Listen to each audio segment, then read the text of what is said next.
A very good evening to everyone listening to me, wherever you're listening to me from, any part of the world. I want to say a very big thank you to you for joining us this evening. I don't know, maybe it's morning at your end or it's afternoon. No matter what time you are, a very good day to you, because I know it's a daytime, maybe even nighttime. Today on the show, we have some pressing topic to address, and I've got a team of capable experts. When I mean capable expert, I seriously mean capable expert, because I've watched all these people demonstrating speakings, and they are qualified to speak in not ramification about the subject we want to talk about today. So without much to do, I would like to introduce to you my guest today. But before then, the question I want to pose today is the 1996 coup the genesis of Nigerian problems? Not problem, but problems. So we will be taking some speech from an earlier event we had where Pa Ayo Adebanjo was hitting the nail right on the head. We have Mazi Nnamdi Kanu as well, in which they ask him, is it possible for so-called Nigeria in court to either go separate way without a war? Because the program we're on today is Never Again. They were referring to the 51 years of the end of the Biafran Nigerian war. So today on the program, I have, like I said to you, formidable force of people that knows what they can talk. They qualify. And when I mean qualified, they're very qualified to talk about this subject today. And in the persons of the following, these are my guests tonight. Guys, welcome to the show. Hi. I am very partial. I put a lady next to me.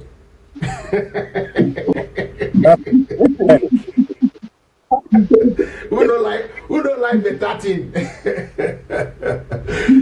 Guys, before they introduce themselves, if you're joining us for the first time today, please, wherever you're watching the program from, it doesn't matter which medium, which platform you're watching it from, please like that platform, share it, and if there's a need to subscribe to that platform, please subscribe to it, because you're going to get more of events like this on the program. So they said in England, ladies first. Let's go to my sister to tell us who she is, and when she say what she has to say, you will know why when I say that she's qualified to talk about subject. Welcome to the show, man. Hi. Hello, good evening. Good evening. Your name and who are you? And Happy New Year, everyone. My name is Ann Kilbury. I'm from the Niger Delta. I'm of the Ijaw ethnic nationality. I'm from a multiracial background. What else is there to say? I'm a very strong believer in identifying your ethnicity, because that is what makes me who I am, and identifying who I am in Nigeria as a Nigerian. So that's it. That's who I am. That's summarizing it all. This woman, she's a very strong woman. When you see her speaking about this subject we are about to tackle today, you will know exactly what I am talking about. Very formidable. She knows her stuff, and she talk about it passionately. I'm gonna go to the next gentleman, the only gentleman with a car. So that is Citizen AY for you guys. Citizen AY, who are you? Good. And what do you do?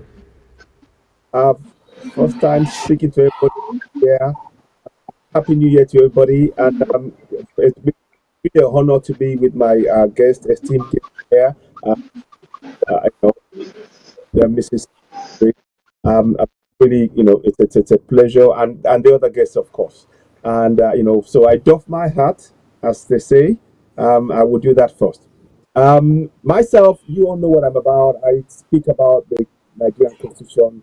I'm passionate about that, and of course, there are other stories around that, including the coup and everything else, which we're explore.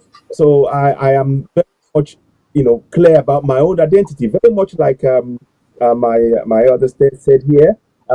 We need to know our cultural identity, be sure of who we are. And the danger of what we have now is this Nigeria is taking that away from all of us. So please, let's dig into this. Let's explore that. Let's be really clear of who we are, that we can be sure of our place on this planet. So my name, of course, is Ayobinemo, is Zinewa, and it's a pleasure to be on here. Thank you very much. Okay, thank you very much, Citizen AY. I really love the way you've done it. So, my able other two guests, I will probably go to Billy first of all. I don't want to introduce him, but if he introduces himself and he doesn't do it well enough, then I will go there and add anything that has been missed. Lawyer Dele, over to you, sir. Yes, thank you. Good evening. This is Dele Ogun. Chip in about the program for tomorrow, yeah? Yes, I surely will. Yeah. This is Dele Ogun. I'm a corporate lawyer, London-based. I'm a historian, the author of the recently published History of Nigeria titled A Fatherless People, the secret story of how the Nigerians missed the road to the promised land. I'm also the convener of the Fatherland Group, which is organizing the Yoruba and Igbo conference titled Speaking with One Voice, which is taking place on Zoom tomorrow at 3:00. And not only on Zoom, it will be broadcast live on Heritage Television as well, in case everybody wants to watch that one. There's a registration on the Zoom one. So for you to be able to get on the Zoom, you need to register. And the spaces are getting full so quickly. Now I'm going to go to my brother, my one and only brother on the platform today. Everybody is my sister, but I only got one brother. Okay. In the name of Dr. Posse, over to you, sir. Hello, good evening, everyone, from wherever you're watching this tonight. My name is Dr. Posse Olatubos. I'm from Southwest Nigeria, but currently based in the United Kingdom. I'm a UK academic. I'm the head of Department of Accounting and Finance in my university. And of course, that means that my background will be chartered accountancy. So tonight we will be discussing all these issues as it relates to citizenship, governance, and so on and so forth. And as I've always said on this program, all the views that I will be expressing is that of myself and not that of the university that I represent. Thank you. Okay. Without much trouble and much hanging around, because there's no point in hanging around unnecessarily, should we start with this video of Pa Ayo Adebanjo, which we set us in motion, in the proper motion of where we want to go? Let's have a look at it. So this program, they are all patriots of no mean order. And the purpose for which they set out is a very noble one. And as Kuka said, we have to know our past to be able to correct what mistake we have made. And I'm happy that we invited people who are present or who took part in the mistake of the past. So when we make a suggestion, they can understand that we know what we are talking about. I'm happy to be here, and I hope whatever we discuss here will be a lesson for our people and for implementation rather than talking rhetorics What I believe is that there is no mistaken belief or mistaken idea about what our mistakes were. It is the courage to correct them. That is what we lack. People will make all sorts of analysis. This is what caused this, this is what caused that. This is what we should do. But how do we do it? Invariably, they do it in the negative. That's the summary of the thing. What Pastor said now that, well, maybe if we go back to where we started, before the trouble came, we get peace. That's the bottom line. The bottom line is to go back to where we had peace until the trouble started. What caused the trouble? And as Kuka said in his speech, if we want to avoid the past, we must avoid the mistake of the past. The mistake of the past is that we are putting wrong peg in right hole. We deny people their rights. We say we are one and we discriminate against each other. So that's what I think you get rid of. And be honest with our analysis. Even those who claim sometimes to criticize or tell the government, they talk under their tongue, afraid to hit the nail on the head.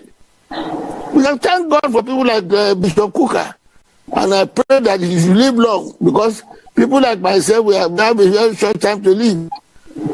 People from that part of the country saying it as it is. And I hope those who are listening should listen well with good intention. Let us stop paying lip service to one Nigeria. Let us stop paying lip service to a united country. We must say it and act it. You can't say you want a united country and you discriminate against another pound.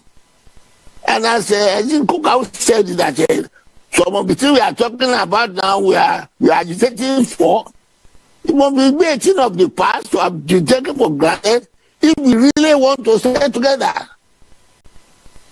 Talking about where did the presidency go? At this time, you don't know. If you want to be equitable, you want to have peace, and if you really want them to be here, why should somebody be a part of Nigeria and say he has no right to be the president of the country? Why should a section of the country claim that they will be choosing who will be the president and the condition, and you must pay obeisance to them? It's irritating. Such type of thing cannot continue and say we want to have peace. If you know what is right, we don't decide and do what is right, there will be peace. There's enough for everybody to share if you don't want to cheat. Well, let me stop there for now until let them make their peace.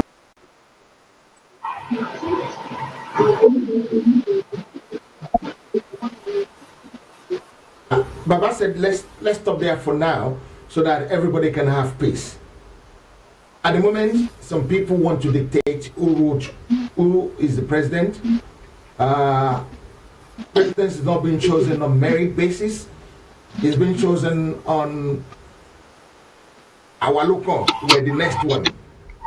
And I'm not sure if that's a good thing. So should I give it to my sister first of all to talk about, and then we see how it goes from there. Let's start from the lady again.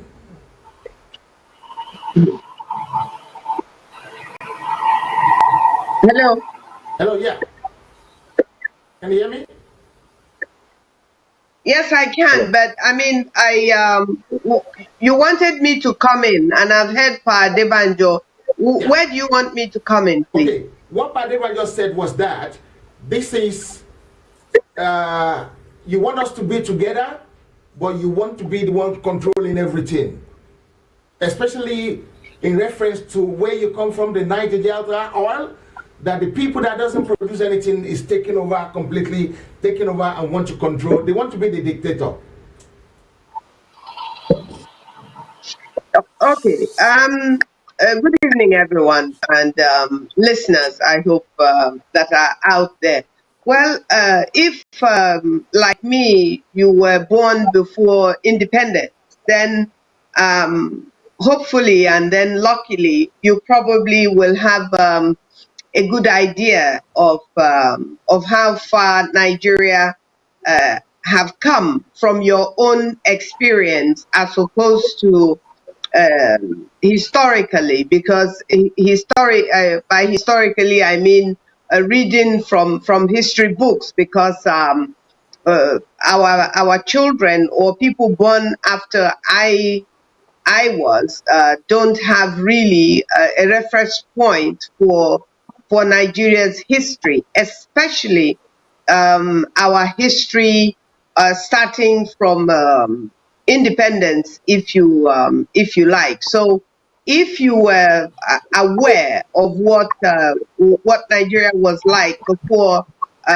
independence, and definitely what led up to the war, then you will understand and appreciate why people like us will gather and want to continue to discuss the changes that are needed, and actually the changes that we must have in Nigeria if truly we want Nigeria to continue as we claim as a country, as one Nigeria. Now, I definitely recall what led up to the war, why the war was there. I definitely recall what Nigeria was like before independence, what it was like in my region where I come from.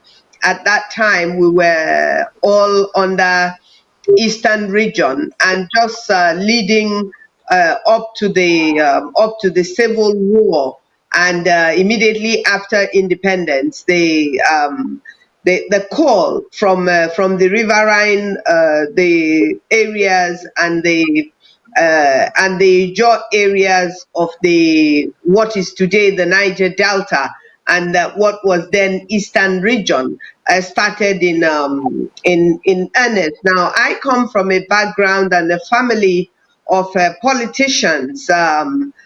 Somewhere in NMP and NCNC, somewhere in Action Group. I remember those days. I remember what actually caused the war, and what then led up to the pogrom, or rather the coup of 1966, and then of course the Adakaboro declaration of war against Nigeria. So very clearly, we saw how the agitation that we seem to be in and are still in today started from the call for justice and equity, and then the war and all of that. So if today we are still discussing what our fathers and uncles and people like my dad, Adebanjo, we thank God that he's still very strong and very articulate, and we can still learn from him. And I was very privileged to be in the same committee at the national conference with him and people like late Tunji Braithwaite, who is also my father, who adopted me in the struggle.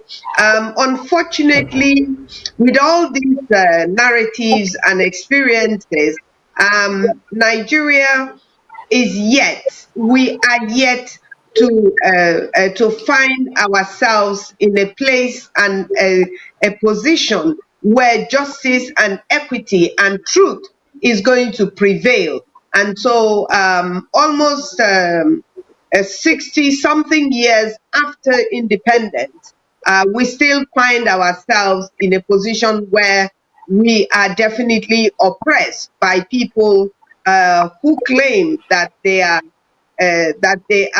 Nigerians, and the oppression is now very clearly coming from one side of Nigeria, coming from the north, where today we have a government headed by Buhari that has made sure that every other ethnic nationality in Nigeria is is pushed to the side, and it is only one ethnic nationality or one religion that is dominating the discussion in Nigeria, that is dominating governance in Nigeria, that is dominating Nigeria. And so we find ourselves at this point in time trying to profess solutions that, quite honestly, it's very political, but really not answering the political questions that all of us want answered, and therefore we find ourselves in a position where we are trying to find solutions, and yet the one solution that will solve the problem, we tend to shy away from that. And what's that solution? That solution is that truly we must have a Nigeria that is structured, not even restructured. The other day I just told myself, you know what? Let me just drop the issue of restructuring Nigeria, because, like, you say restructure Nigeria as if it was something that we were okay with before we're now talking about restructuring. No, as a matter of fact, Nigeria has not been structured in a way that is equitable. So we won't restructure. Let's just structure Nigeria in a way that it will work. And if we cannot or refuse to structure it, then let's find another solution. In my opinion, hopefully we will discuss what that solution will be if we're not going to structure Nigeria on an equitable ground. Thank you. Thank you very much. Yeah, I'm gonna touch on house rule a little bit so that we can make it easy. When you're talking and I'm showing you alone, you can keep talking. If I show both me and you, means you need to start rounding up.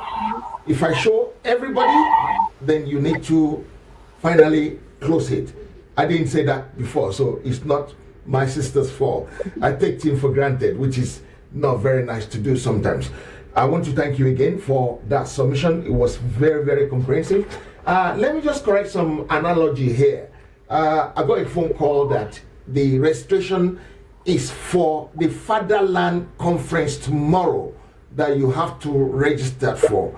The Fatherland Conference tomorrow on Zoom, you have to register for that. We're going to show it on Zoom as well. There's another Zoom meeting tomorrow at 6 o'clock. Is the Yoruba Nation Now Zoom meeting. That is at 6 o'clock. They will be deliberating on the new petition and a referendum on that 6 o'clock meeting. So everybody is invited. If you check Heritage Platform, at the bottom of this broadcast as well, I'm going to try and pin the link to that Zoom. You need to register. If you cannot get on the Zoom because of capacity, please, you can watch it on Yoruba Nation Now Facebook page and YouTube page tomorrow at 6. But the one at 3 o'clock, which is being convened by lawyer Dele Ogun, that one you need to register for that one to be able to get onto that one. Thank you very much. Let me go to a pressing question. The question is very pressing, and the reason I call it pressing question is that that question was asked of Mazi Nnamdi earlier on today, and lawyer Dele Ogun was there. Lawyer Dele Ogun, do you think Nigeria will ever get restructured? Maybe a yes or no answer, lawyer Dele Ogun. Well, a yes or no answer, or yes or no answer, is always a difficult one for such a deep question. Okay. Yeah. I heard what Kanu said, and I agreed with it in this sense. We do have options. Option number one is that we block our ears and we put our head in the ground, as we have been doing, like ostriches, ignoring the problems and the cracking noises that are all around and pretending all is fine. and everybody will just keep quiet. That option does lead to war as the only means of correcting what is wrong. But there's an alternative.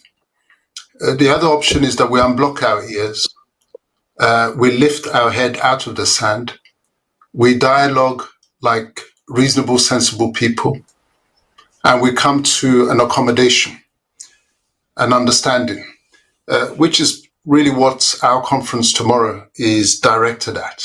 So that is the longer answer to your question. But I do want to touch on some of the points that Chief Adebanjo made in his own submissions. He said we have to know our past to know where we went wrong. That is, of course, correct, because our history is part of our present. Anybody who denies that really doesn't know what they're talking about. When you watch history channels in England, still talking about not only the Second World War, First World War, and all the wars behind that, is not because they get excitement and joy out of talking about war. They are learning the lessons of the past. I disagree with Mrs. Briggs insofar as she's suggesting that you have to have lived at a given time for a different particular experience in order to understand it. I, as a historian, naturally would disagree with that. History is always evolving. And what you think you understand, because you're looking at a situation from on ground, when you look at it from a distance and in context, you get a completely different understanding. So if it is suggested that the reason for the war was the coup, then again, that's shallow understanding. The historians do the research, they join the dots, and you get the fuller picture. Chief Adebanjo also said that we have to go back to when we had peace.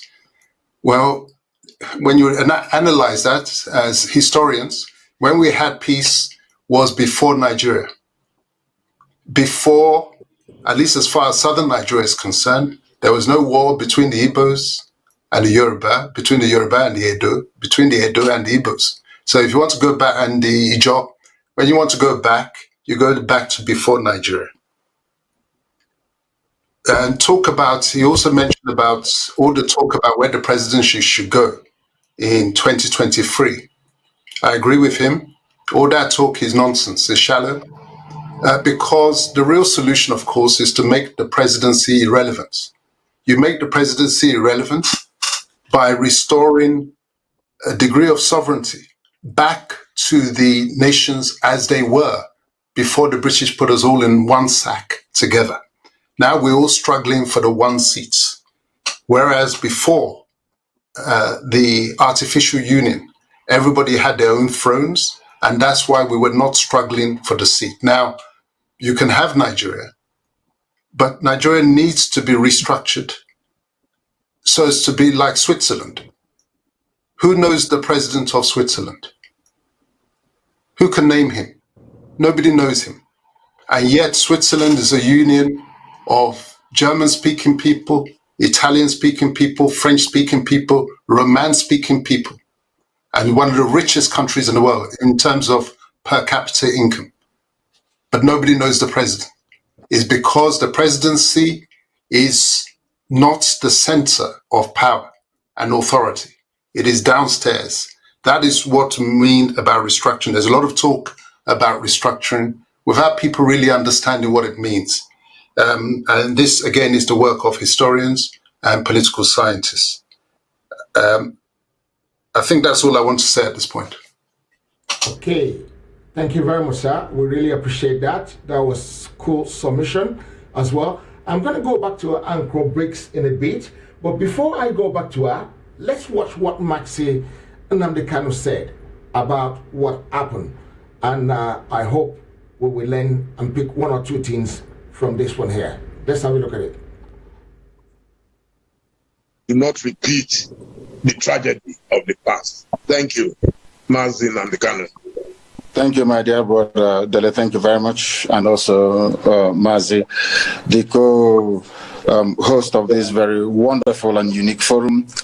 I want to acknowledge those that went before me, our elders, the two people that I actually have so much regard for, Paya Debanjo, and also our own father, Mbazulika Mechi, and also my regards and respect to Bishop Coker and all the rest of them that spoke.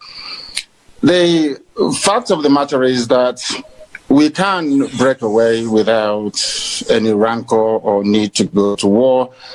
We mustn't forget that there was a country called Czechoslovakia. Today, they're the Czech Republic and Slovakia. They never fought any war. And for us to properly contextualize this never again theme or scenario that people are talking about, we must go back to how we were before the white man came. There was no war between Biafran people and Oduduwa people before Lugard came. There was no war between Biafran people and, say, the Fulanis from the north. Everybody minded their own business until the white man came and decided otherwise. Decided otherwise in such a way that even Igbo land itself is carved up into heaven knows how many states, even some of them in the north, as we speak. My own relatives from a Jaw land that we never fought any war with decided all of a sudden that we are no longer together or should be one as a people. All of these things are the vestiges of colonialism. And I blame it squarely on the shoulders of those that call themselves the founding fathers of Nigeria. And after them, those of them that call themselves rather laughably the elites. You don't have elitism in a place where there is no running water, no good roads, no good schools. Cattle headers are busy slaughtering and massacring people everywhere. And some people have the temerity to come out on national television or on this forum to say they are the elite. Elite of what and for what? What have you accomplished? Absolutely nothing. So all this vacuous elitism makes me very, very sick. I do not subscribe to it.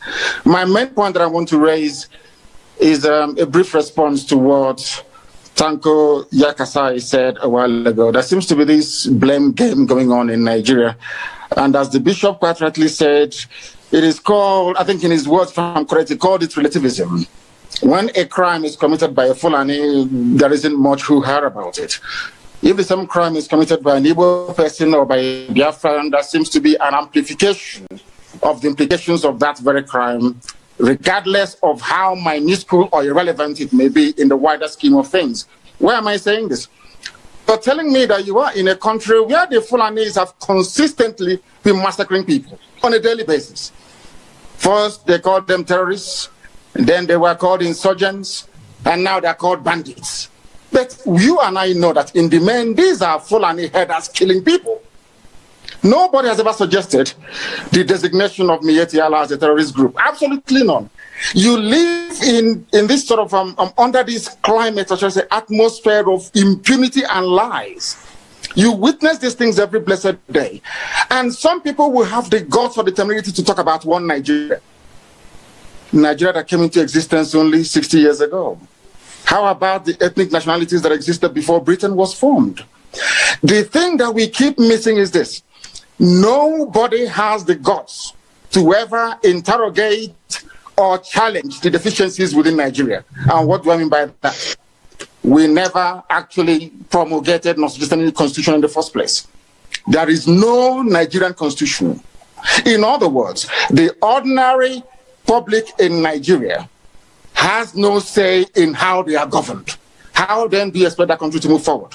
How do you expect healing and reconciliation? How is that possible?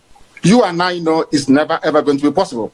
Yakasai and modern commentators keep harping on about the 1966 coup. It was an Igbo coup, which of course is a lie. I would recommend that Elder Tanko Yakasai go back and read Ademoyega's Why We Struck. One of the people that he mentioned, he wrote a book, Why We Struck. In that very book, it was made explicitly clear that what happened in 1966 was a revolution. And I make bold to say this. without casting any aspersions or degrading anybody. Only the South can carry out a revolution. Only the South. Because of how the North is structured. Their mindset, the way they reason, their value system cannot allow them to rise above what I call very primordial religious sentiments to carry out a revolution or a coup against their leaders. What happened in 1966 was a revolution, and in a revolution, there are bound to be casualties. What Yakasai was alluding to is the fact that no Igbo high-ranking politician nor army officer was killed in the coup. But the fact of the matter is this. Under Michael Okpara, we had the fastest growing economy in the whole of Africa, if not the whole of the world, 40% every blessed year. How can you kill such a person? The Sadwana of Sokoto, Sir Ahmadu Bello, went to Sandhurst in London to go and give a speech in England. To go and give a speech. In that very speech, when he came into the hall, he segregated all the cadets, all the people, actually, the so-called Nigerians at Sandhurst studying to become military officers.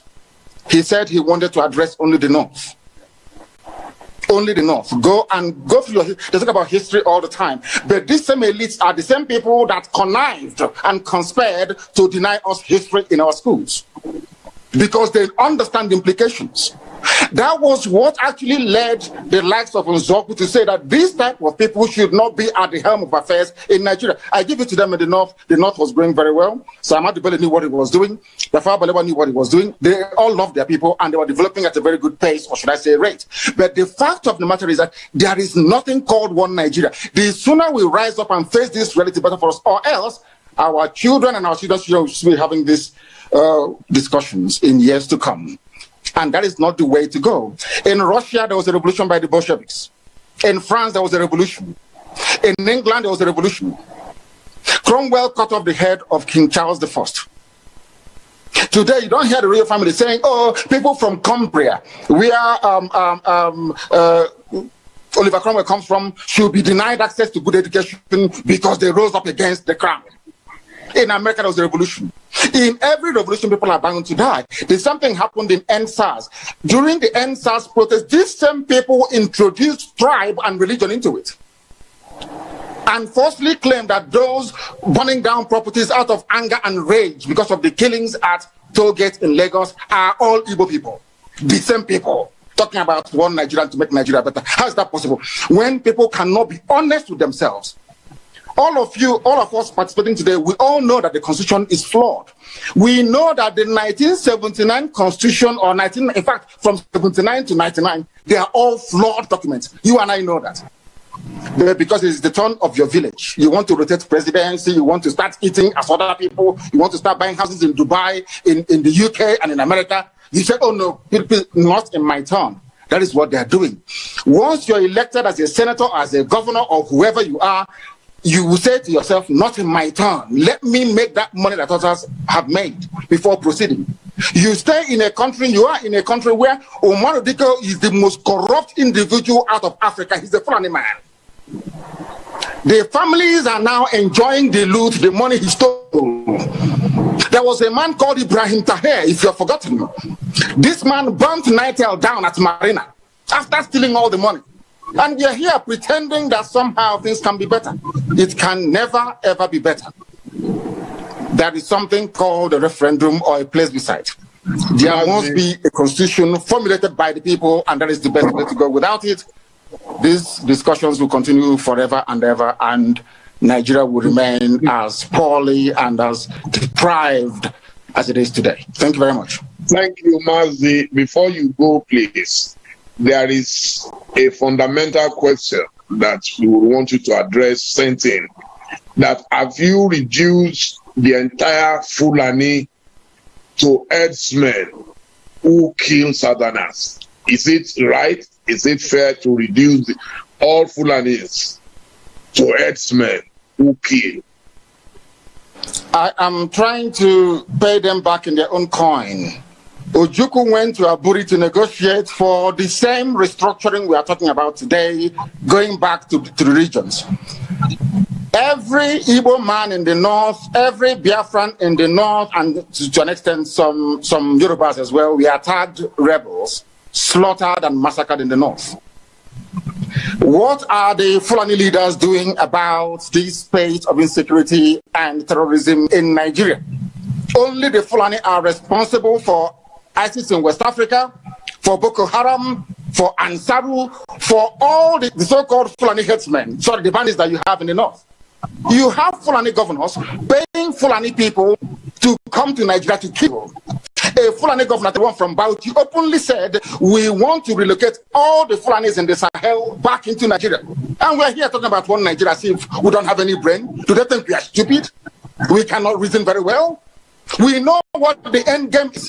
The more the mouth unity, it is to allow you, to lure you into a false sense of security, so that the Fulanis across the Sahel can come in to settle. Are you not aware of the speeches that the Kaduna State governor made at the height of the slaughter of innocent people in southern Kaduna? What did anybody do about it? Absolutely nothing. You did nothing. When they hastily tagged IPOB, a terrorist group, with no evidence, all of you kept quiet. Nobody did anything about it. No. But Miet Yala is busy negotiating with bandits, killing and raping people, and everybody is quiet. That is why we are different. And that is why we insist that the Fulanis are in cahoots as to what is happening in the zoo. They want to take over the entire country and make it the home of Fulanis in West Africa. Go and do your research very well. You see it there. And we are not going to allow it. It can't happen. Mazi, more northerners are killed today. Okay.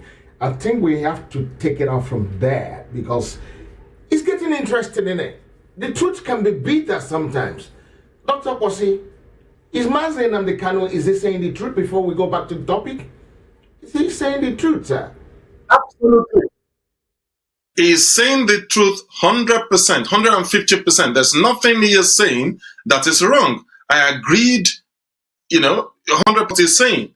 But thank goodness that we now have, we're now, the information. It used to be that it's only NTA, from NTA that we get news, that they will tell you unity and faith, peace and progress, and so on and so forth. But now we've democratized information. We can get information from anywhere, everywhere. Now we know the truth. Everything he had said there, I agree with 100%. The truth is, we are not the same thing. We're not the same. I'm talking of the three regions, but the South, there's still this cohesion within the South. But then, you see, when you look at, in terms of the problem, the foundational problem of that country, I've mentioned it before here, that whenever you face problems, there is a decision-making model that we normally, follow in management. We say that the first thing to do is to identify what the problem is. In fact, that's the same model that is followed in the hospitals. Once you identify the problem, 50% of the problem is solved. After that, you can then analyze the problems, find alternative solutions, and so on and so forth. But finding the root cause of the problem is important. So, the root cause is stated in Adewale Ademoyega's book, which he was referring to there. Why we struck. So, but then we see here today, we're not trying to apportion blames and so on and so forth. But what is important is this: we are different people. So if we now kind of force us together, okay, and you're making the criteria, you're giving all of us the same criteria, you're bound to create problems. It's like saying that the fish should live on the land. See, these people, I'm talking of the northern Nigeria, are the reason why we are not having the fast growth that we are supposed to be having in that part of the world. You will see highly qualified people leaving the shores of that country, trying to find job outside of the country, and so on and so forth. And this is the reason why they kept saying, please, can you restructure the country? We want the restructuring. And I've noted one thing, and I also noted it today. When you see northerners, I'm talking of northern Nigerians, talking about the root cause of Nigeria's problems, you know what they will say? Oh, we need to make sure that there is rule of law, there is quality of leadership, and so on and so forth. They would leave the root cause of the problem and start looking for something else. And they're also likely to say that restructuring means many things to many people, which is a lie. We know what we want when we're calling for restructuring. We want each region to grow at their own pace. It's not only limited to Nigeria. It has happened before in India. India was a unitary state. In fact, that was a time when Gowon had to go there to pay teacher salaries, and that was the time he was saying that the problem of Nigeria is not money, but how to spend it. But later on in the 80s, I think 86 or so, they came to the realization that, look, there cannot be a growth here except each region grow at their pace. And they've reached that position now whereby each region controls 75% of their own wealth. So until we address that problem of each region not only growing at their own pace, they should have their own laws, they should have their own regulations. Until we address that problem, Nigeria will remain the way it is. But then they are not ready to. I'm talking of the North. Why? Because we are their cash cow. You know, they're taking all the money from us. But then it has reached a stage now where they're not only taking the money from Nigeria, they're also using this money to develop Niger Republic and so on. So the theory that I am proposing is this. In terms of the solution to this problem, the theory, it's just a proposal, it's just a theory, that until, and we're getting to that stage now, there will be a time when there couldn't be any more growth, whereby they will continue to print money like they're doing now, such that by April, the rate of exchange will be 1,000 naira to £1 until everything is gone, until oil is no longer relevant. By 2040, oil will no longer sell in the EU region. By 2030, not in the UK, it will no longer sell in the UK. By that time, then there could no longer be any growth. Then there will be restructuring. But then we don't want that to happen. If we continue this way, that is what's going to happen by 2030. Okay, so let me just stop there. But then I agree in total with what Mazi Nnamdi Kanu had said. Thank you very much. Yeah, I'm going to put this to Ayo Ogundimu because I've let you off the hook for so long, right? We said it's 1996 coup, the genesis of Nigerian problem. Before the 1996 coup, we have regions, and the regions were doing well. Everybody were doing their own thing. The growers were growing. Everybody were. If you want to grow, you grow. If you want to go down, you go down. Your region is doing what you want, and the president is downstairs, like lawyer Dele Ogun put it, which I like. Go downstairs and stay quiet in your space, which I like.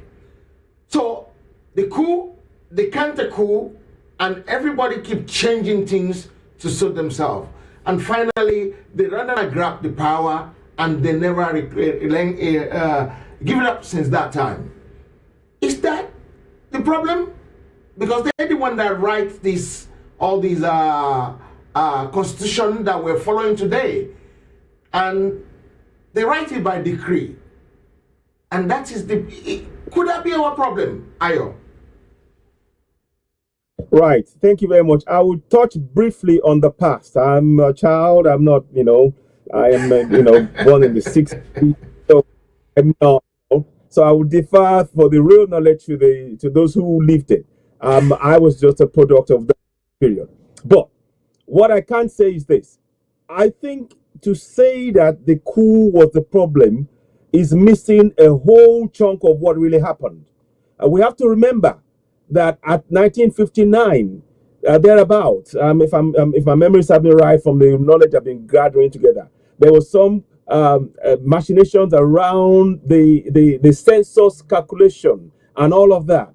And all of these things was calculated to ensure that the North had more population so that they could have more representation in the seat of government. These are the things that were underlying issues that led to that 1966 coup. These are things that are not often talked about. So if people just focus on that, you see, saying yes, unfairness is what leads to. You are missing the big point. The fact is, those who took the coup out were actually people that believed in democracy, even though they were military officers and they were trained officers, and they understood when they've been to foreign countries to see how things work, and then how they were seeing that the country was being run. They were saying this is not right. You cannot run a nation like this. Now, if you just, I don't want to go too much into that, but let's just say, for me, you can already see that for me, that's not the coup is not the genesis of our problem. There's a much more fundamental misrepresentation and unfairness that has been programmed into our system of governance from day one. And what the coup sought to do was to redress that balance once in hours, and we could take control of it. But as we the counter coup and everything else, and the Biafran war, it meant that there was a cementing, and there was for the injustice. These are things that we don't want to hear, but we must hear it. There was support for injustice and oppression from foreign powers, but people won't want to talk about that. I mean, I've got a book here which I read, and I still read it. Oil and Politics and Violence. It's by a guy called Max Sillon. I think it's a book that what people should read if you want to understand quite a lot about that contraption. It's a book that you need to have in your library. So, but anyway, so moving on from that. And by the way, what I will say is that you could see that the regions were working well on their own. The Southwest and the Southeast, they were working really well, even with the obvious restrictions. But the enforced nature in which they wanted to impose and continue to put the pressure of this one Nigeria to stop the regions from growing, they stopped the development of the Southwest and the Southeast. They were stopped. And that is the problem. So for me, I don't think that is an issue to talk about the coup as being the beginning of everything. No, you're missing a big chunk if you're saying that. Now, I'll park that to one side. Now, in terms of the constitution of Nigeria, I'll go straight to the point, and I hope people will permit me. The matter is that the constitution that we have right now, the 1999 constitution, is a fraud. It is a fraud that was perfected on the people by those in the military. It is very important to state that. At no point were the people collectively buying into this constitution. Neither did we buy into the 1979 constitution, which initially took away the powers of our traditional kings. These are things that people are not often aware of. And there's a little side note that I want to put into into this constitution. When they drew up the 1999 constitution, they also brought in the local government areas. At that point, they did some serious injustice. You have Sokoto and other places having more local government than Lagos, and all of this. These were all military impositions. At no point was there a referendum by the people to buy in, to accept the 1999 constitution. So when we hear someone like Professor Awa Yadudu telling us that we adopted the constitution, go to any Western country, you will never hear them say they are adopting a constitution. What you will hear them say is that they carried out a referendum. Adoption is not acceptance. It is important we collectively, as citizens, understand that adoption by those in power, it actually means imposition of that 1999 constitution on us. And that is the crux of our problem.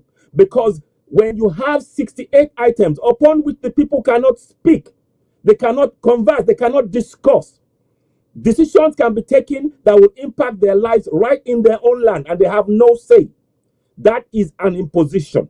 1999 constitution is a fraud. So if we are going to have a discussion about the coup, that is not the issue right now. The issue is the 1999 constitution and how right now no election should take place in that contraption. No election until we sort out this constitution. We must confront this constitution. It must be something that all parts of that contraption, of Nigeria, must get involved in. Write it up, adjust it, and once we've all written it and we're happy, we now carry out a referendum on it. Until such a time as that happens, any elections that we take on right now is a farce and a fraud. It's only cementing the injustice that we suffered for over the last 40, 50, 60 years. I will stop there for now. I hope that answers questions. Thank you. Okay, Ayo Gubideme, I really appreciate you, what you talked about. Let's go back to my sister again. You had a submission during this morning program. You have two submissions, one the rounding up submission and one before. I would like to touch on the rounding up. But before then, there's something that a lady, Charity Shakiri, said that I will probably, if my back office can actually show Charity Bakiri's submission quickly, because she was a little bit angry, maybe out of context, maybe what she's supposed to do. Let's have a look at it. Charity, quickly, Charity Shakari, please. Can you quickly unmute yourself? Okay. Yeah. Good day, everyone. When you are on the table of talking about never again, I think never again is about never again. And then when we are discussing about never again, then people like Kanu come, people like Onyeka come to say they want to go. Who is going to pet you to stop going where you're going to go? For crying out loud, we are all having issues in this country and we have come here to say never again. So no one has the monopoly of anger, of wanting to leave. Every one of us has one or two or three or more issues that we are talking about. Please, come on. Let's come off this thing of Igbos constantly threatening the whole country. They are going to go. They are going to go. When you have a child who is always telling you he wants to go, there is a day he will go and may come back like the prodigal son. Secondly, if we are here talking about never again, why do the Igbos always talk about the North? The North. Must they revert to the North? Is the North their ruler or their controller? Please, let's go and reassess how we are going to stay together properly and stop this victim mentality. I am from the Middle Belt. I am called that I'm a Northerner. I have issues too, but please, when we come to talk and we join to all talk together, then some people now stick their necks out and start talking like ostriches and start talking also. It doesn't make us feel happy to come onto a platform that says never again. Please, I am stating this again. Okay, I'm going to stop the lady there. I want a lady to respond to a lady. Because my sister is quiet there. I'm sure she's burning within herself. What do you have to say to the lady? Well, I mean, pardon? What do you have to say to her? Well, if you recall, I was in that I was in that discussion as well. But very quickly, let me make a very quick reference to when I speak about the historical facts of Nigeria, I am actually referring to the fact that, well, if you were born during certain historical facts, then you speak from the position of not what you have read. I have nothing against, I mean, definitely brilliant people read about histories going back centuries. But we're talking, when I make reference earlier on to the fact of the history of where I am coming from, at least, is not to put down people who have the historical facts of Nigeria, like I also do, but to highlight the point that there is a difference between reading about historical facts and actually having lived through them. Now, having said that, the lady, that was her second intervention, actually, I believe, in that, yes, in that program. And I was actually surprised by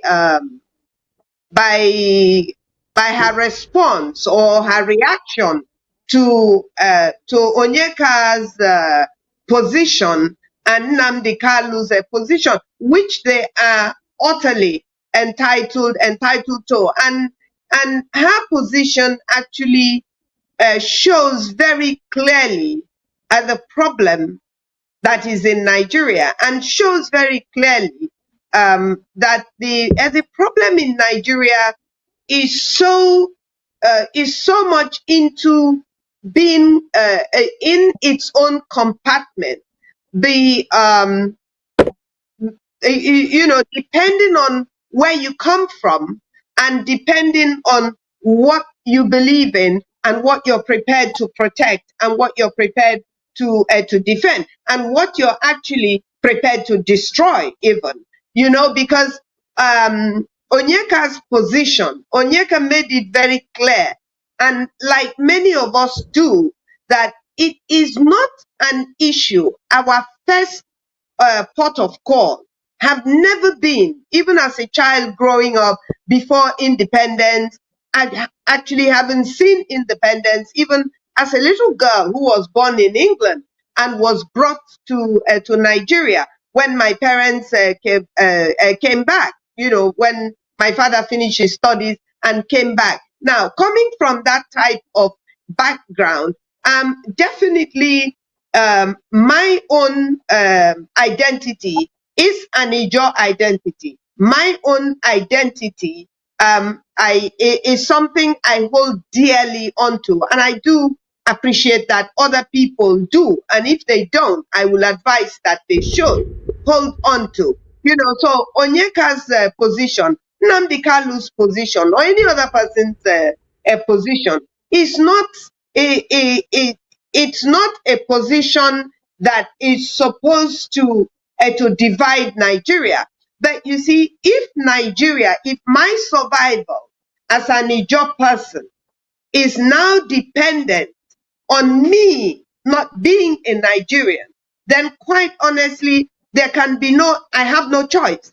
It will have to be that I will rather prefer to be a non-Nigerian and an Ijaw that is surviving as a non-Nigerian than an Ijaw that is going to be destroyed and consumed by being a Nigerian. And so there lies our major problem.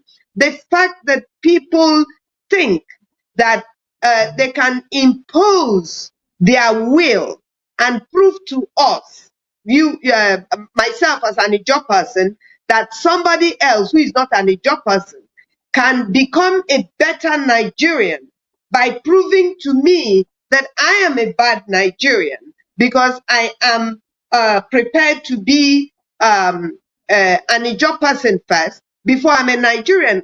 Quite honestly, that is our history. Our history is that I am indeed an Ijaw person before I became a Nigerian. And as a matter of fact, I was forced by history and by the historical facts. I was forced to be a Nigerian because I was and am an Ijaw person before Lugard amalgamated the northern and southern ethnic nationality and brought them into Nigeria for the purpose of economic the economic interest of the British colonial government. So when I was watching that lady, I was just very certain that there is no other way out for us in Nigeria than, first of all, standing up as the people that we are, which is the Igbo standing up for who they are, the Yoruba standing up for who they are, the TV people, whoever. If you're proud of who you are and you want to maintain who you are, you must be free to do so. You cannot be forced to be a Nigerian first before you are a Yoruba person, because that's the reversal of who you are. You are and were and are and will continue to be, I believe, a Yoruba person before you became a Nigerian person. So that lady's intervention showed very clearly that either Nigeria has reached just the end of the cliff, or we just have to stop at that cliff and find a solution to the problem. I was horrified I was not horrified physically, but I was just horrified that we have not even begun to get it right in Nigeria when you have that type of thinking. Okay, thank you very much for that. Yeah, thank you for observing the house rule as well. Can I ask a good question? We're 4 in the house today. We're 5 in the house today. I will be the judge, so I will not get involved with the voting. If I said to you today there's a referendum and there's going to be a vote in the house today, how would you vote? Let me go to Dr. Posi. To stay in Nigeria or to leave Nigeria? Dr. Posi. To leave Nigeria, without doubt. Okay. Lawyer Dele. It will be to leave without hesitation. Okay. If I go to my sister, if you had to vote in the referendum today to leave or to stay in Nigeria, what will you vote for? Definitely to leave. Ayo, your vote will not count because the majority carry the votes. If you have to vote in Nigeria today, what will you vote to do? To leave or to stay? Leave. Leave. L-E-A-V-E. Leave. Okay. I'm going. Can I rephrase the question for the purpose of fairness? If you had to vote in a referendum today and they said leave Nigeria or restructure Nigeria, I will start with you, Ayo. Which one will you take? Leave Nigeria I will leave or restructure Nigeria? Leave. Leave. Okay, let me go to Sister Braids. What will you do? Restructure or leave Nigeria? Personally, as one voice, definitely to leave. Let me go to Mr. Dele Ogun. If you have the choice either to leave or to do a referendum, what will you do today? You've changed the question for me. You said to the others, leave or restructure. Now you've changed mine to leave or referendum. You understand question better than anybody else. We listen very carefully. I like your style. Yeah. Okay, if you have a referendum today, how will you vote? Either to leave or to restructure Nigeria. Which one will you choose? Have I still changed the question again? Okay. It's better. It's clearer now. And I should preface my comments first by saying I'm now Mrs. Briggs' friend because she expressed my position very, very well, which is that I am Yoruba before I am Nigerian. And my preferred position is to be Yoruba and Nigerian, rather than Yoruba or Nigerian. They're forcing us to choose between Yoruba and Nigeria. So the answer, slightly long answer to your question is this. My position is Yoruba nation within Nigeria, if possible, or else Yoruba nation out of Nigeria. I hope that's clear. Okay, that's very clear.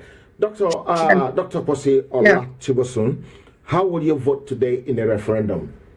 To leave Nigeria or to restructure Nigeria? I believe the restructuring that you're referring to is to have a strong federation. If that is what is on the table, I would vote leave.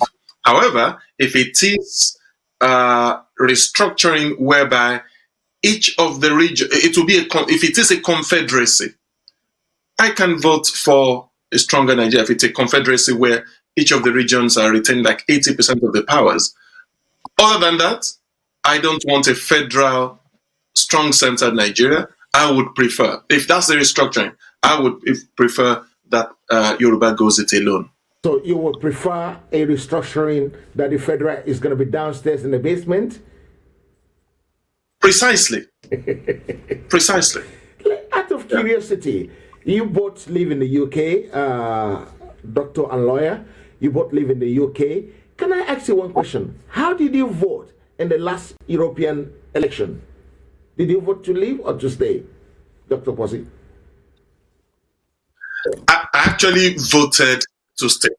Okay. And the reason for that is that during that period, I was deeply involved in economic analysis and so on. And I knew that this country will be worse off economically if we leave the EU. So that was the reason why I voted to stay within the EU. Okay, let me go to lawyer Delina. How did you vote in the last European election?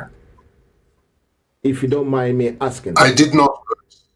You did yes, vote. I did not vote. Okay. Either way, and I'll tell you the reason. Okay, what's the reason? I'll tell you the reason. I was the favorite speaker of the Eurosceptics. If you Google my name, you'll find the speeches I used to give to Eurosceptic audiences who became the Brexiteers. And those speeches were based on sharing lessons from the tragedy of Nigeria Union and drawing the parallels with the European Union. So the Brexiteers learned a lot from the Nigerian experience. So ideologically, I was against the concept of political union. Okay. Now, the reason I did not vote was this. I wanted the British who imposed what they were running away from, that political union which they're running away from in Europe, but imposed it upon us. I wanted them to have a taste of their own medicine, that you can't impose political union on the nations of Nigeria, and you want to stand alone from a voluntary union in Europe. So you could see how my ideology conflicted with my emotions. That ideologically, I like nations to be in charge of their own affairs. They're the best judge of their own interests. But emotionally, I wanted the British who imposed political union on us to enjoy political union with its fellow Europeans and not to run away from them. Thank you very much. Yeah. So in essence, what you might want to do before that, let me go through this one with my audience at home quickly. If you're joining us for the first time, my name is Harry Thomas and you're watching Heritage Television. No matter the platform you're watching this program from, please like that platform. Citizen Oduduwa, Koike, Heritage, anywhere you're watching it from. Yoruba Kingdom TV, Crystal, anywhere you're watching it from, please like that platform because you will get more and more things from there. And again, if you're watching it on YouTube, on any platform YouTube, because this will be made available to other people's platform as well, so that the information can go. We're not keeping this information to ourselves. We want the information to go everywhere so that more people can learn and share and take from this. But I have a job. I have a proposal for Lawyer Dele Ogun.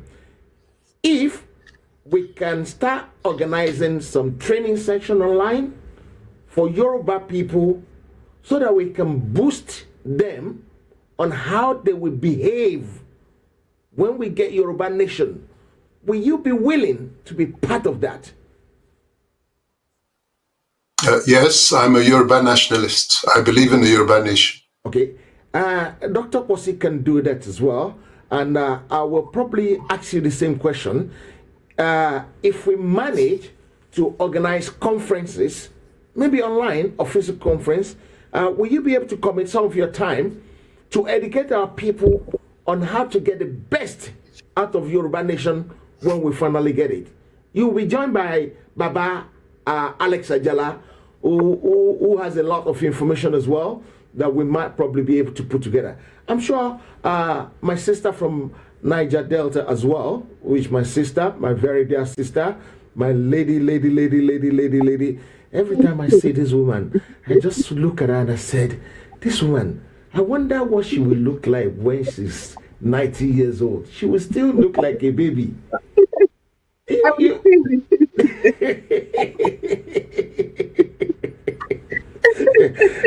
It's been wonderful having you guys on the show tonight. Recapping on tomorrow's event. In the morning, we have Tony Nandi in the house from 11 o'clock UK time.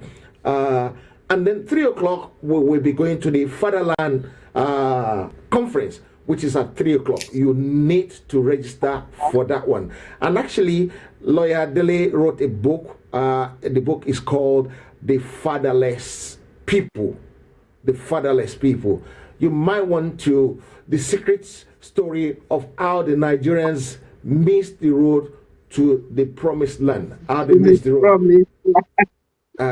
They missed the road to the promised land, which is a big, mighty shame when you miss the road to the promised land. And there are 3 generals there that probably orchestrated it.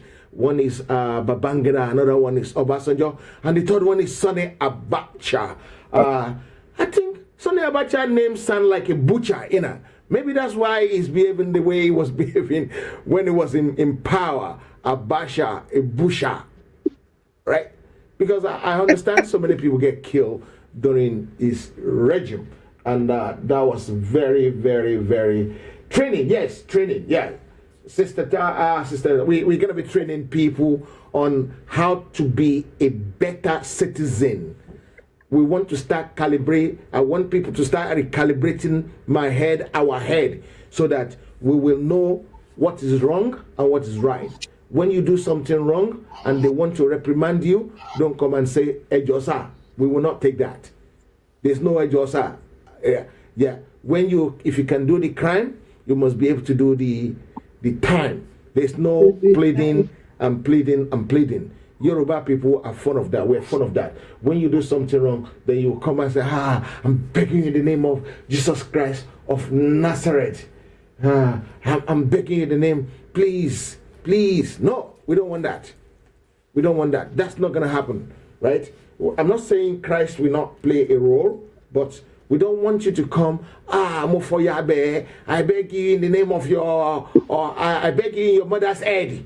No, that's not going to work. So we need to start recalibrating things so that we know how to behave better. Lawyer Dele, if people want to get hold of this book, how can they get availability? Yes. You can get it on either Amazon, either .com or .co.uk, or or you go to my personal website, deliogun.com. Yeah. deliogun.com. Either way, you get it. Okay. As a courtesy tonight, I don't want my sister to buy this book. I will be begging. I said no begging.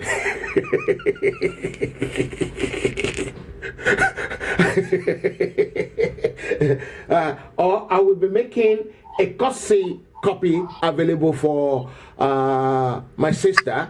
I don't know how she's gonna get it, but we will have it. We will Heritage Television, in conjunction with the lawyer, will make it available to you.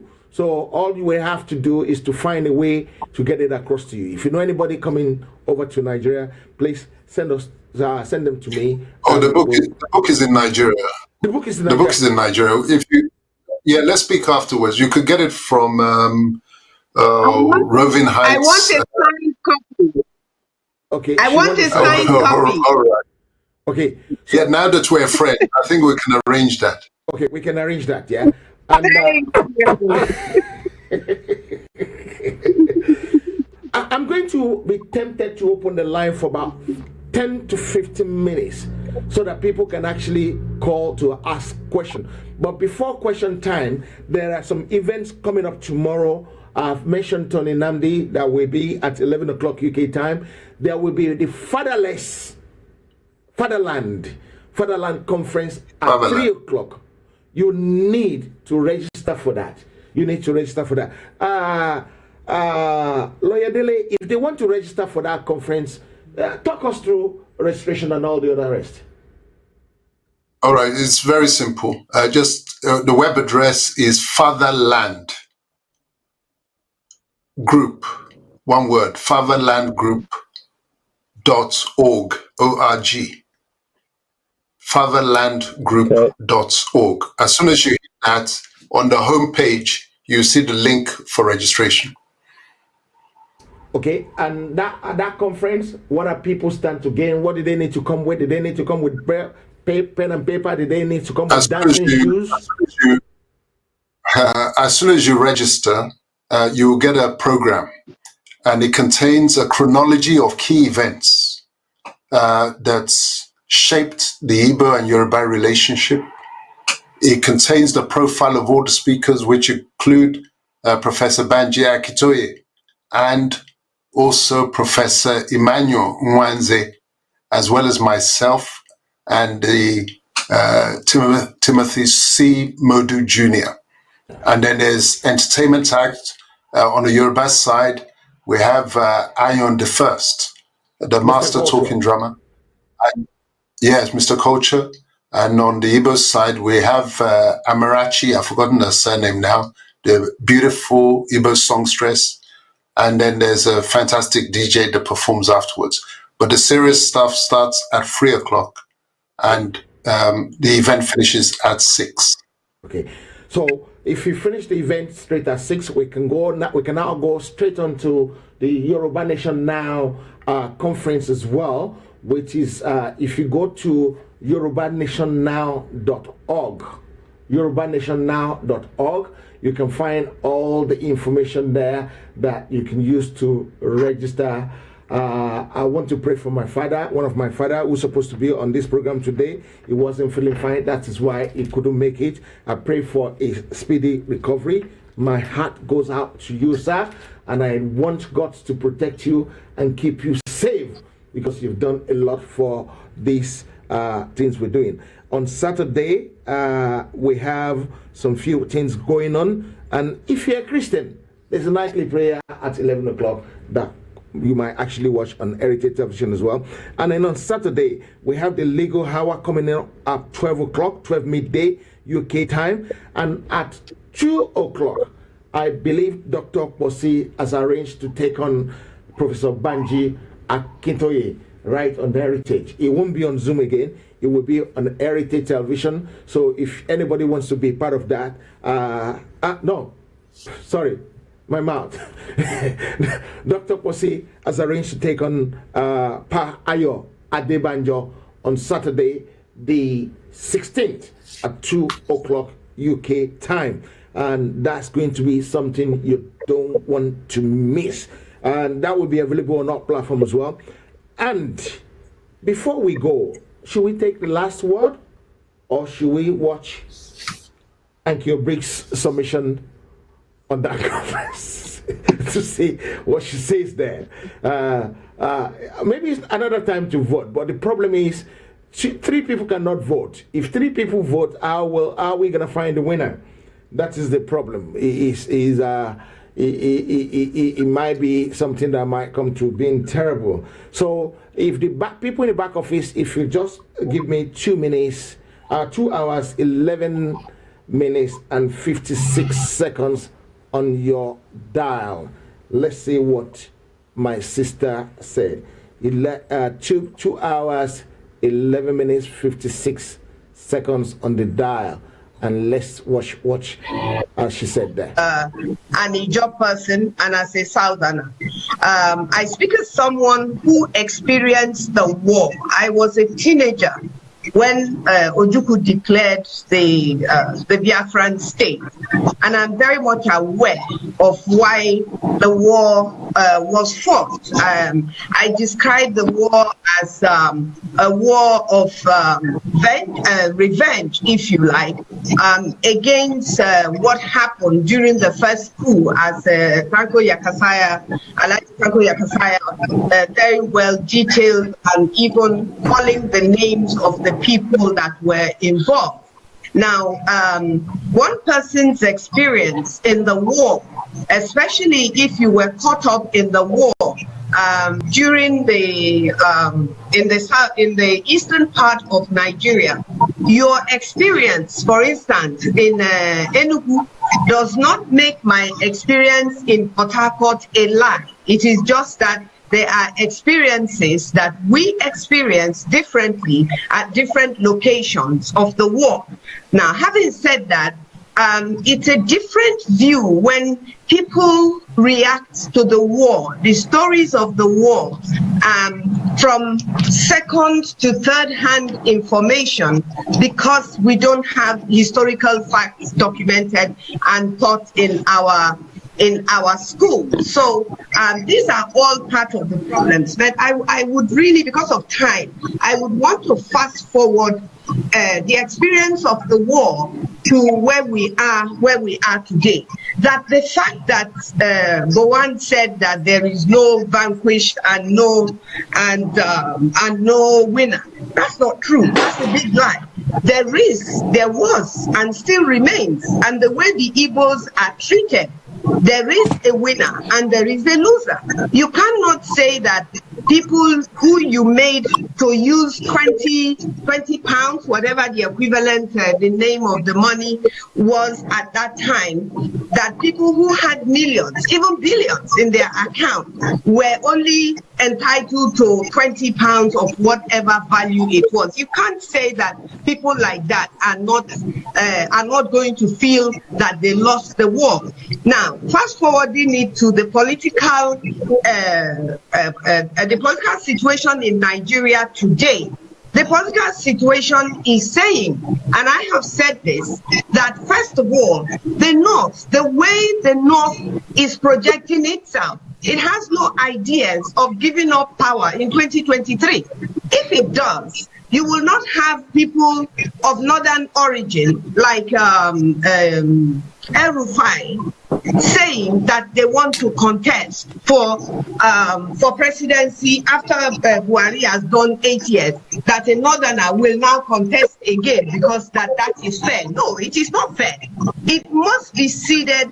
Each political party must cede it to the South. And who in the South? The Yorubas have done 8 years. The Niger Delta people under Jonathan have done 5 years, 4 actually, if you consider that he was only elected for 1 tenure.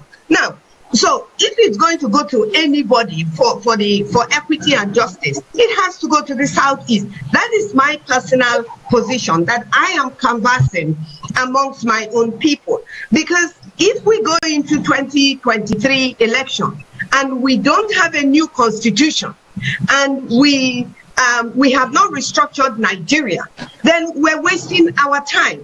Now, the very last point I would want to put across is the fact that people are saying they want to leave. I believe in that concept, depending on the argument, depending on where you're coming from. If people are frustrated enough, and we all are at different times, the Niger Delta people, my people raised arms against Nigerian government in the 2000, leading all the way up to 2009, when they accepted amnesty. Now, if you're coming from that angle, we've done everything. We've even brought the economy of Nigeria down. So if my people now feel that the only way is out, then you have to discuss from that platform. If Igbo feels that they don't want, then you have to discuss with them from that angle. So when people come on forums like we have now and make us make us to feel, whether it is Igbo, whether it is a Niger Delta ethnic nationalities, Robo and Shekiri, make us to feel as if we are the problem of Nigeria. No, Nigeria is actually the problem of my people, because there is great injustice. You cannot continue to sustain 36 states if you take away the oil producing states. Take all their oil, share it amongst people who produce nothing, and then say that this is about one Nigeria. No, it is not about one Nigeria. We must do something about the constitution if we truly believe that we want to fix Nigeria. That if we don't want to fix Nigeria, that's also okay with us. Let us discuss how we're going to move forward, whether that moving forward means within or without Nigeria. I don't know whether I'm still within my my space or not, but I think that's where I want to time now. So I'm gonna take it away from you quickly there. Guys, the line is now open just for 5 minutes left before we actually, maybe we should close it, because it's actually 21:29 here, which means we only got 1 minute left. If anybody can jump in and ask a question quickly in 1 minute, I will probably take that. Otherwise, I'm going to start taking last remark on the show today. And before we go to last remark, I'll probably put my remark in so that they can actually use my own remark to shape their own remark. First of all, whatever you do, you are a product of your land first before your country. As a Yoruba person, as an Ijaw person, as an Hausa person, as a Fulani person, if you don't look after your own ethnic community, your ethnic community might finish to exist. This is what they're planning in Nigeria. So look after yourself first, and every other thing can follow. I would like to thank all my guests tonight on the show. It's been a beautiful day for me. It's been a beautiful day because I've been on so many programs today that I'm even thinking I've spent about 12 hours on programs already today. So let's go to Dr. Kwasi Olatibosun for your closing remarks, sir. Don't forget to unmute your microphone. Yeah. So thank you for the opportunity to be here tonight. As I've said, I do take a decision-making approach to solving problems. So the root problem of this country is injustice. The Constitution is the problem. So we have people who are not interested in restructuring, but they would prefer fake population counts. They prefer a quota system. They prefer revenue allocation, and so on and so forth. And of course, you can see where this is leading us to.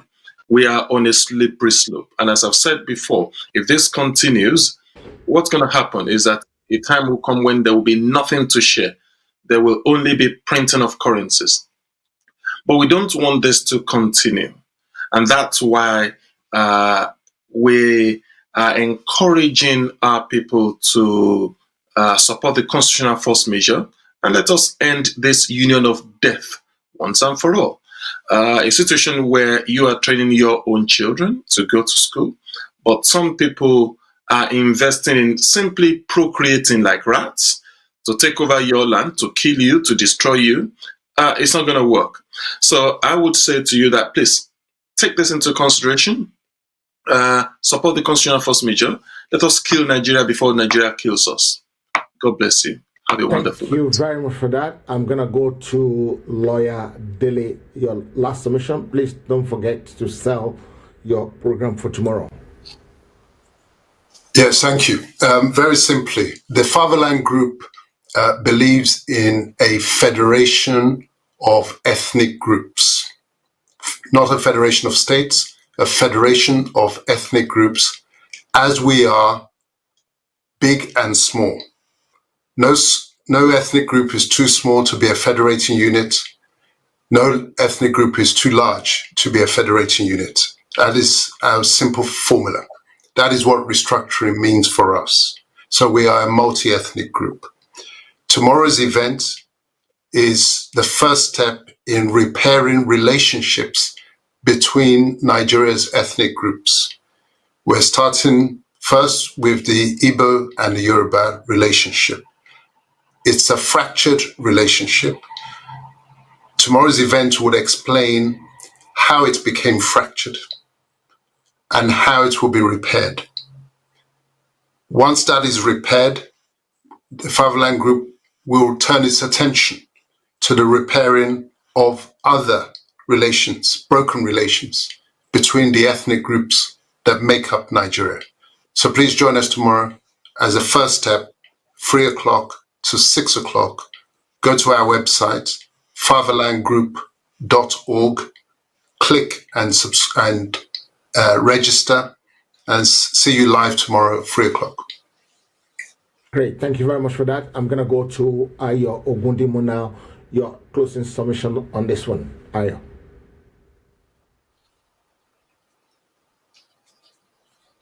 I think I've lost him there. Mr. Ogundimu, are you there? Okay, let's go to my sister, who's going to be the, when you want to do things properly, you let the lady in the house to do things last. They tidy the house, they clear the house, they make sure everything look good. So she's going to make this one good for us. And then we're going to be closing after this one. Over to you, Mom. Thank you very much. And thank you, gentlemen. I have actually enjoyed interacting with you. Now, I believe that it's a choice now. We truly have a choice to make. All of us, some of us are lucky to live outside.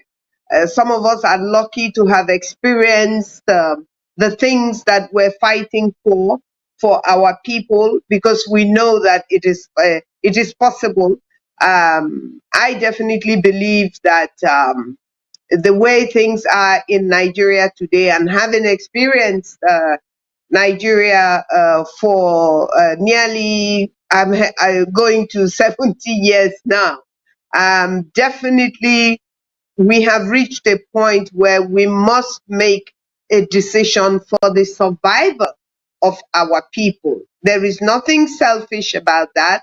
It is an issue of survival. Nigeria was created. Nigeria is a nation that was created by a human being.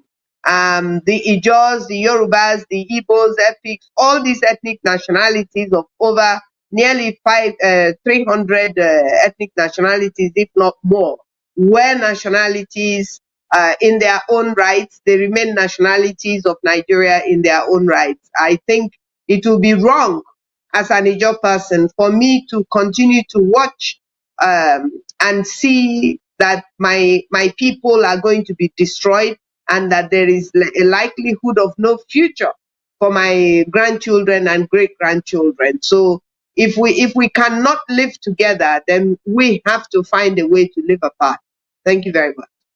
Great. On that note, we would like to say, no, Ayo is back. Ayo, your final say on the program, sir. Okay. Thank you. It's been a pleasure meeting Mrs. Briggs and my learned brothers and lawyer and the accountants. And it's been engaging in discussion with all of them. I've learned so much. We are all here speaking about one particular issue. That is that contraption called Nigeria is no longer sustainable. Here's something I want to put into the mix. our ancestors, their bloods were shed on the altar of the creation of one Nigeria. Our ancestors, our task, this generation's task, is to redeem their blood. And the best way we can do that is to walk towards the separation so that we all, gravitate back towards our ancestral land, our ancestral greatness, and allow each of us and our generations to come to reach their true potential within their own nations. What we have now is a slave camp. Be in no doubt about that. What we have now is a slave camp, and it falls on our shoulders that we potential in their own, use natural resources, God-given natural resources beneath their feet to achieve that. So for me, I want to thank everybody, and I want to thank Thomas for bringing me on this show at last minute. And it's a privilege to speak to all of you all on the show, and I'd love to do this again. Let's all continue going forward towards this Oduduwa nation, Biafra nation. We cannot. Nigeria is unworkable and unsustainable. It isn't. It's no longer workable. That's what I like to say. Thank you very much for having me on the show. Thank you. Nigeria is unworkable, unsustainable. You are Yoruba first before you are Nigeria. You are an Ijaw man and woman before you become Nigeria. So fight for your freedom.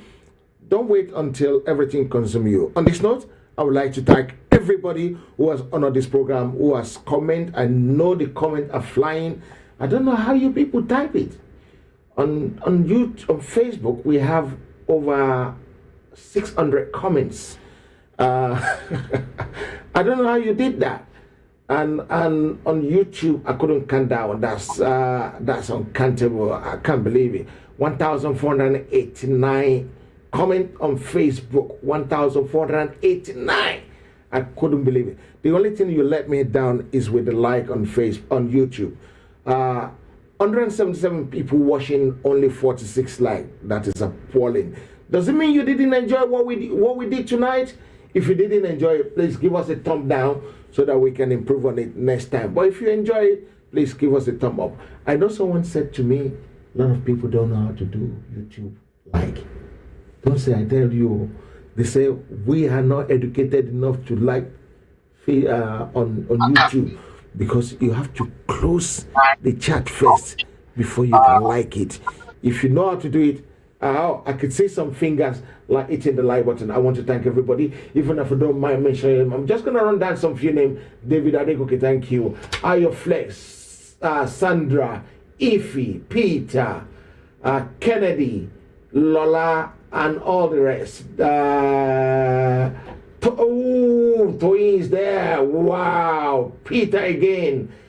Lothar, Emmanuel, Ishe, Akin, Kingsley, Taibath, Michael, and so many other. Emeka, if I didn't mention your name, it's nothing to do with you personally. It's just my glasses don't know how to read something too close.